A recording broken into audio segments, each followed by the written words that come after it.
The extremist Christian fundamentalist Matt Staver was testifying before a House committee about LGBT equality laws. Naturally, he's against them.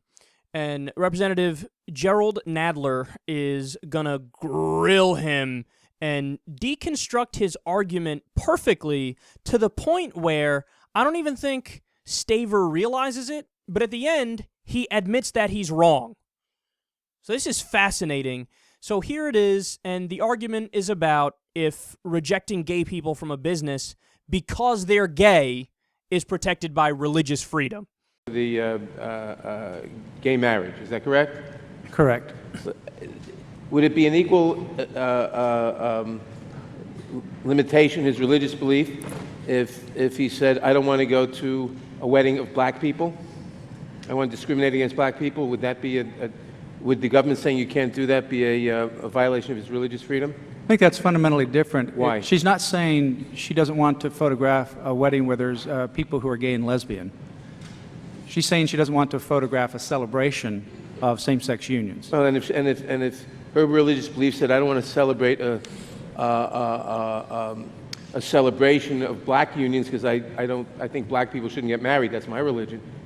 Should government? I mean, is it an imposition on her religious freedom for government to say you can't do that? I think it's fundamentally different, and I don't think that's what the issue is in that case. And I don't exactly what the issue is. No, she has a religious belief that she shouldn't participate or be forced to participate in a celebration which goes against her religious belief. And let's assume her religious belief that she shouldn't photograph a Jewish wedding. Would that be discrimination that the civil rights law can prescribe or not? And if not, why not?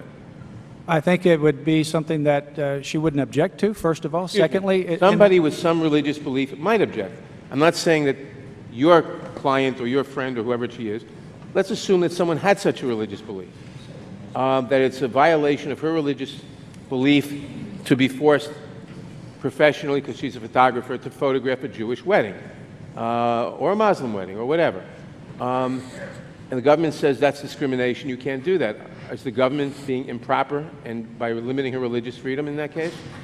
Well, first of all, there's a legal question of whether it's a public accommodation, but assuming that it is, I think that she would have an issue there, a violation potentially. But I think what's at issue is fundamentally different. She specifically stated in that case that she doesn't discriminate against... It's my time. I don't see any difference at all. You can try to see it. Now, if the owner of a public accommodation, a restaurant, said, I don't want, well, I'm holding out myself in commerce. My religious belief is I don't want black people or Jewish people, whoever, or gay people in my restaurant, and certainly not a gay couple holding hands. And the federal government says that is discrimination. Is that a violation of the freedom of religion? No. The idea that religious freedom overrides every other law in society, that's absurd. That's theocratic anarchy, because then you could do whatever you want and hide behind the idea that it's your religion to do whatever illegal act it is. So, for example, you can have slaves. You know, what's to stop somebody from having slaves in Nebraska, and then when the authorities approach them, they say, whoa, whoa, whoa, whoa, whoa. Hello, the Constitution grants freedom of religion. Have you read the Bible?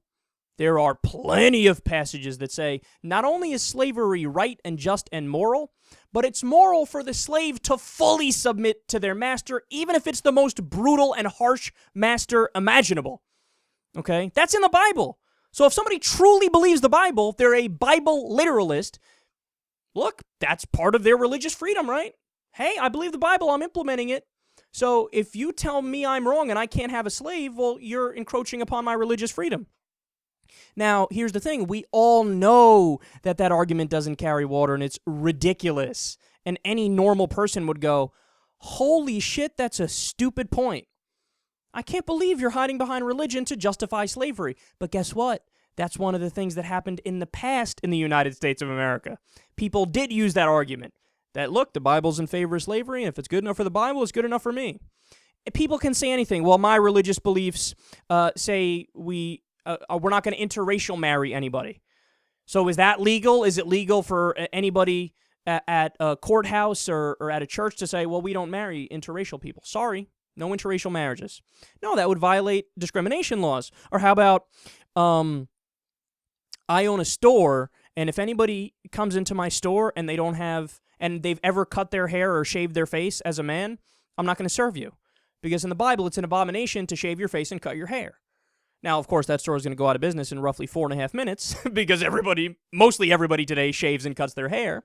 But look, that should be protected by religious freedom according to these guys. It is in the Bible. If you actually believe the Bible, you would act like that, okay? So the point is, you can't hide behind the idea of religious freedom. Tattoos in the Bible. Somebody could say, I'm not going to serve anybody with tattoos because it's my religion. That's in the Bible, not tattoos specifically, but body modifications. Body modifications, body piercings, and all that stuff. So anybody like that, we're not going to serve you. Or how about this? I wonder how Matt Staver would react if it was a Muslim-owned business, and they said, oh, your wife is in here and she's not fucking covered? Get her out of here. Get that bitch out of here. She's, it's my religious freedom to kick you out because your whole body isn't covered as a woman. Are you infringing upon my rights and my religious freedom by telling me that you're going to bring your woman into my store? Get out of here. It's a ridiculous notion, and I could play that game too, by the way. That, I could set up a religion, make up a religion, or join a religion where one of the sacraments is doing drugs. I could say, oh, man, look, I really like to stop smoking weed or whatever drug you want to pick, but I can't because it's a sacrament in my religion. So you can't arrest me for it because you're encroaching upon my religious freedom. Or, look, I'd love to come to work, boss, but my religion says I need to rest half the week. It's one of our sacraments. We have to do it.